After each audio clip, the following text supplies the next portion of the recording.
வணக்கம் கண்ணுகளா, நீங்கள் எப்படி இருக்கீங்க? நான் ரொம்ப நல்லா இருக்கேன்ப்பா. இன்றைக்கி தூதுவளை ரசம் வைக்கலாங்கண்ணே. சளி, காய்ச்சல், இருமல் எது வந்தாலும் சரியாக போயிடும். இந்த ரசம் வச்சு குடித்தா நல்லாயிருக்கும். வாங்க இது எப்படி செய்யுதுன்னு பார்க்கலாம். வீடியோக்குள்ளே போகலாம். தேவையான பொருட்கள் என்னென்னு பார்த்துடலாங்கண்ணே. சின்ன வெங்காயம் 4, 7 வெள்ளை பூண்டு, அடுத்தது கொத்தமல்லி 1 ஸ்பூனு, அடுத்தது சீரக மிளகு 2 சேர்ந்து 1/2 ஸ்பூன் போட்டிருக்கேன். அடுத்தது 2 தக்காளி, 2 வரமிளகாய், கொஞ்சோண்டு கருவேப்பிலை. வாங்க இது எப்படி செய்யறதுன்னு பார்க்கலாம். பாருங்கன்னு ஒரு சட்டி வச்சுக்கலாம். கொஞ்சம் எண்ணெய் ஊற்றிக்கலாம்.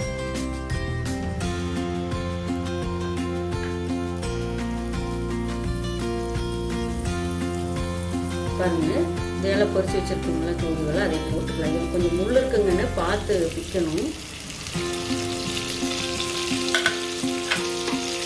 நல்லா வதக்கிக்கலாம்.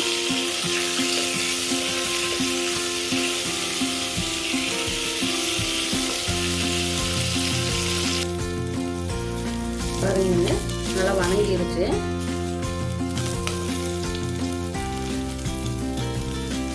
பிளேட்டுக்கு மாற்றிடலாம்.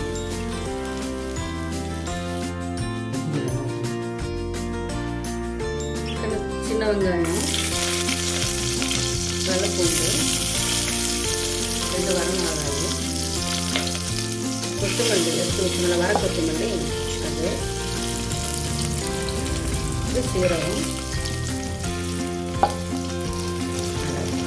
தக்காளி, 2 கருவேப்பிலை, இதெல்லாம் போட்டு வதக்கிக்கலாம்.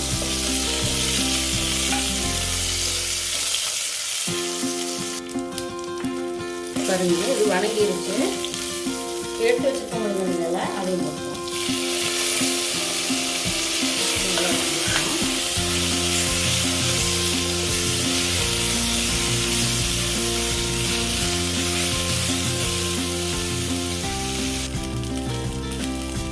பாருங்க, நல்லா வதங்கிருச்சு. ஆற வச்சு அரைச்சிட்டு வந்துடலாம்.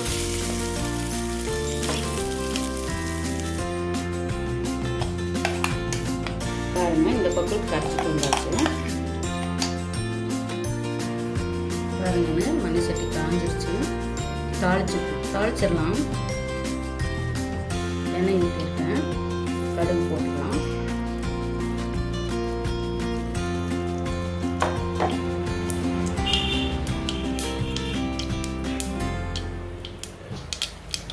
பாருங்க, சின்ன வெங்காயம் போட்டுக்கலாம். கூட 2 வரமிளகாய் போட்டுருக்கேன். அடுத்தது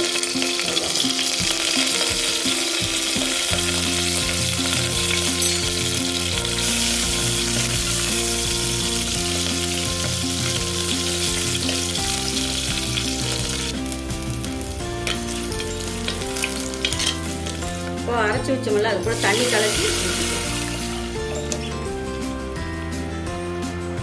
அடுத்தது புளித்தண்ணி,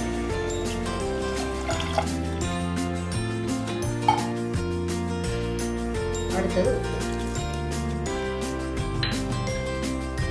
நல்லா கலந்துட்டு உப்பு சரியா இருக்கான்னு பார்த்துட்டு வேணா உப்பு போட்டுக்கலாம்.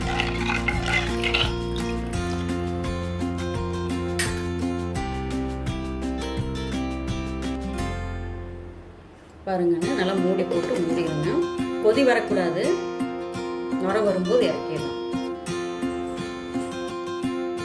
பாருங்க, திறந்து பார்க்கலாம். ஒரு பபுள்ஸ் வருது. கொத்தமல்லி தழை தூவி அப்படியே ஆஃப் பண்ணிடலாம். மூடி வச்சிடலாம். பாருங்க, தூதுவளை ரசம் ரெடி ஆயிடுச்சு. நீங்களும் வீட்டில் ட்ரை பண்ணி பாருங்கள். லைக் பண்ணுங்கள், ஷேர் பண்ணுங்கள், கமெண்ட் பண்ணுங்கள், சப்ஸ்கிரைப் பண்ணுங்கப்பா. பாய்.